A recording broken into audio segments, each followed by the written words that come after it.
The second experiment is to test for the presence of polysaccharides using IKI. IKI, as you've read as you learned, reacts with the polysaccharides and gives blue-black color with the starch, red-brown color with the glycogen, and violet-brown with cellulose. Yeah? So here we have some samples which should contain starch, cellulose, and no glycogen. We don't have one for glycogen. So let's look at the starch. Potatoes have a lot of starch. This is IKI, and we add a drop of IKI, and you can see how almost immediately the potato changes the color to deep blue-black.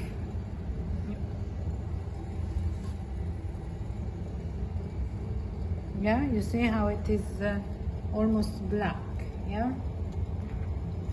Okay? Then we want to see cellulose.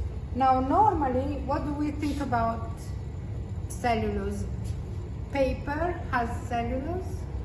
Anything that comes from a plant should have some cellulose. And here we have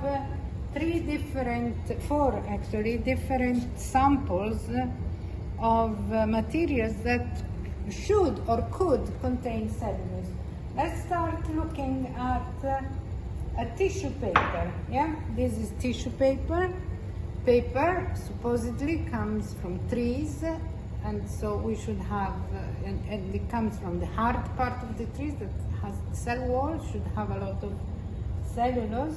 But if I add IKI to this, you can see that there is no change in color. Well, now it's a bit darker because of the depth, but there is no change in color. If I add it to cotton,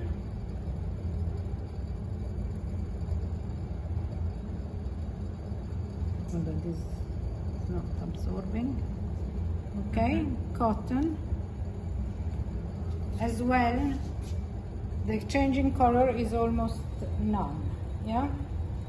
But if I add it to this paper from a printer, look at this paper, how it changes color to the violet brown that is typical of cellulose. So this paper has cellulose, cotton doesn't have cellulose, the napkin doesn't have cellulose, and the tissue paper that we use here in the laboratory doesn't have cellulose, or if it has a very, very small amount of cellulose. There is a little bit of blue there.